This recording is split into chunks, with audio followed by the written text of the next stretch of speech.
Hello, we've got some great summer savings going on right now at soulmart.me. For instance, how about Bernadette Morgan with the Vagina Rebound? If you're a lady on your way to have a relationship, this is a reading that will coach you back to where you want to be. Maybe you're shy and don't want to talk to a practitioner. How about DJ David Palmer? He'll make a custom 20-minute MP3 on your chart. Or after the 4th of July, we're happy to announce Act 3 videos are available for immediate download. All that at soulmart.me. Soul Garden.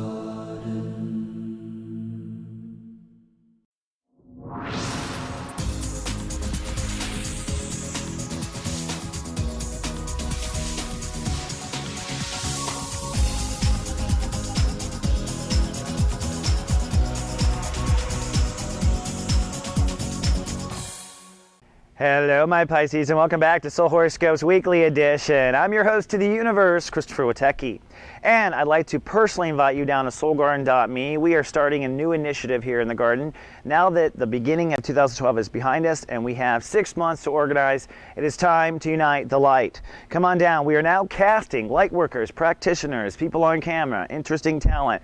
We want to create the biggest or largest community of light on the internet. I think we already are, but we just want to make sure that everyone who deserves protection and representation is with us, and we want to unite the light by 2012. So come on down and join my Unite the Light Club. Wow, I better be careful with these titles I come up with, which you'll find on the right side of the garden.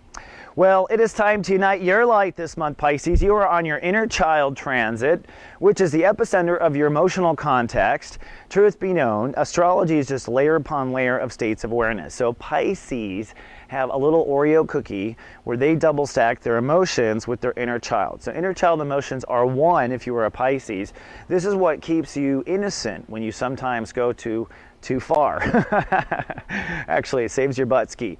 But that said, this month you're working on connecting to the inner child. Last week we talked about stepping out of inner child emotional contexts that don't serve you. The victim, the lost artist, whatever your emotional context was, I recommended that you shut it off. This week, in Chapter 2 of Sun in Cancer, we're going to be working to discover the correct emotional context for your life, which also will ensue connecting to your inner child.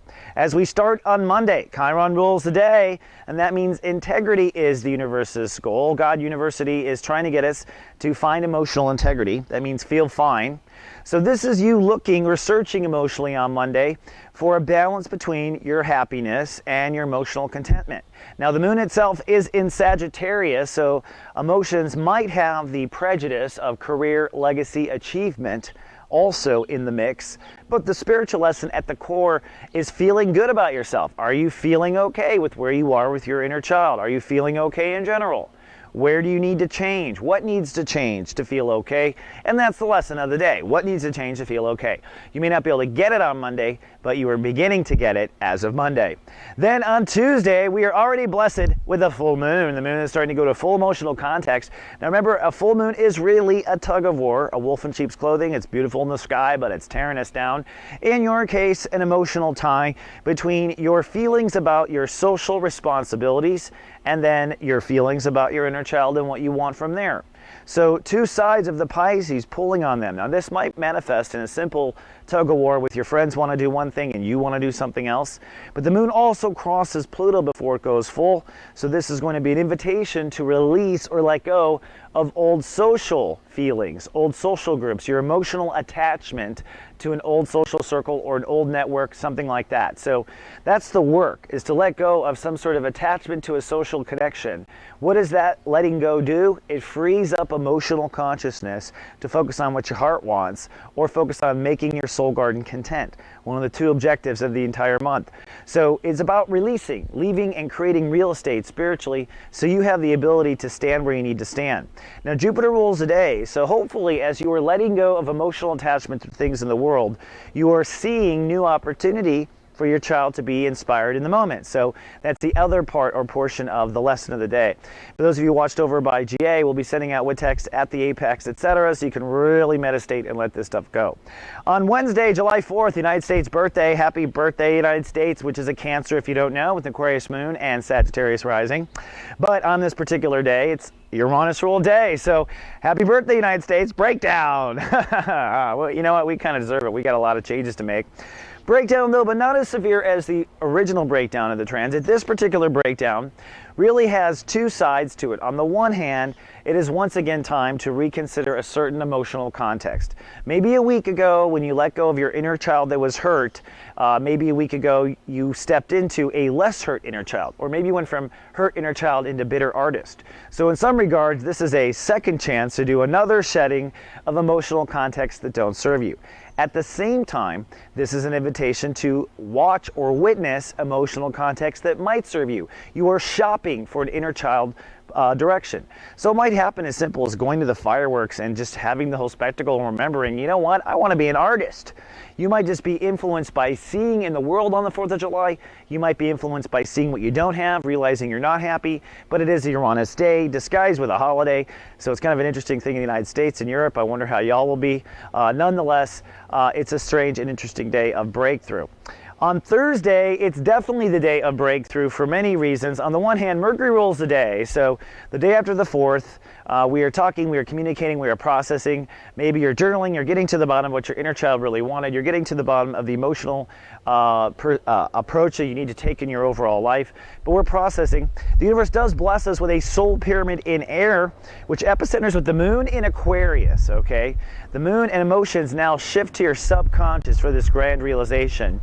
The moon moves over to Mars, which snuck over into Libra over the holiday, and then down into the Jupiter-Venus conjunction in Gemini. What this says to Pisces, we're going to keep shooting through any kind of airplanes, by the way. That's just because it's the way to be when you have a 10-minute take.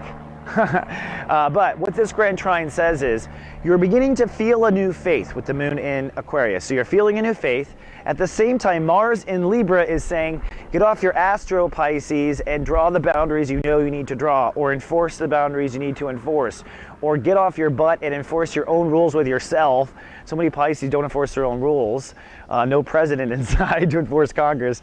But nonetheless, time to take action with certain boundaries. And what does this do? This expands with Jupiter and Venus your overall sense of feeling centered, of feeling grounded, of feeling nurtured, which has to happen for you to go out and do magic in the world. So Thursday is a powerful day where hopefully you're feeling a new inner faith that ties in boundary change and therefore self-nurturing expansion. Then comes Friday. On Friday, we got actually a very nice day. Friday's going to feel fantastic. I know 4th of July was in the middle of the week, but I think we're actually feeling that holiday on Friday. That's because Venus rules the day, so it's about really finding a nice balance of giving and receiving. This is where your inner child will give and receive.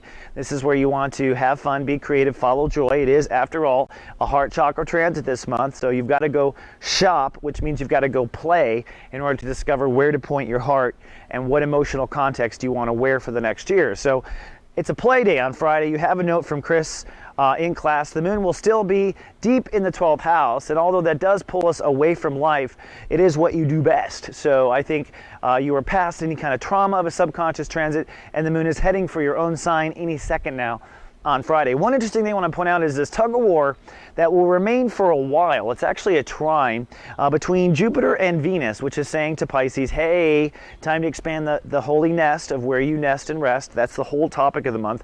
But then it trines right up to Mars in the house of trust and intimacy. So what this says is for the next 10 days, excuse me, I'm almost sneezing here. For the next 10 days, you are moving ahead with the boundaries you know you need to make, all right? There's no question. Saturn in this space already says you know what the boundaries are. You've been learning for 18 months what the boundaries are. It is time to get off your astro and do it. And what this does is immediately make you feel more secure. As you feel more secure, you move boundaries. If you're insecure, you know you need to move boundaries. The two are tied for 10 days, and they're going to do some aggressive codependent growth. That's a little joke in my head. Codependent Pisces, you get it? The two fish. Now, I do have a little bit of an advertisement. I have a new show coming out. This is my live show. This is me jumping into the pond of office hours, and we are looking for more people to do office hours, by the way, but I'm taking the Friday 12 noon slot, and I'm going to call it Unite the Light. So I'm bringing a talk show to the Soul Garden Mothership to just talk about the problems. I don't want to talk about astrology as much as the problems. Of course, how can I not talk about astrology? But I'm going to talk about the problems. And it's time to talk about solutions for things going on. We have an election year, we have all kinds of interesting stuff. So come join me. There's a chat. If you've been to office hours, you know what it's like. And I'll be looking for guests too, especially guests that join the garden and practitioners that join. Come on down, 12 noon Pacific on Friday. All right, then we move to Saturday. Now, Saturday is the holy day. I think you're feeling fabulous on Saturday. That's because Neptune rules the day and the moon is in Pisces. The moon is not just in Pisces, but it crosses your mothership, Neptune, and it crosses the comet of Chiron. So emotions are going to feel fantastic. You are sunny and cool. You are logged into your higher self.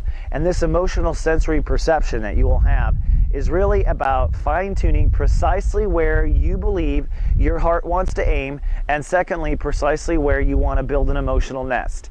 What does it take to keep your heart happy, and what does your heart want to do? That is the big question to ask your higher self when Neptune rules the day and the moon is in your sign. It is a very powerful day, and your emotions alone will keep you kind of focused into your intuition. So just follow your heart if you don't know how to meditate as a Pisces. Then come Sunday, it is decision time. It is time to make some decisions in the sense of Saturn ruling the day.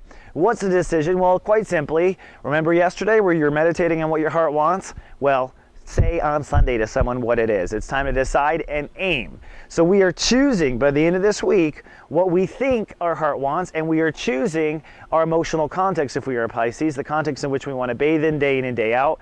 And you may be right or wrong. We're going to test your choice in Chapter 3, where we go into mastery and light casting of those intentions. So Sunday is a decision to move in a certain direction that we think is the right way, or we feel, if you're really on it. All right, Pisces, that's all I have for today. I hope to see you Friday, my new live show. Otherwise, I'll see you on the mothership somewhere. Until then, live, love, be.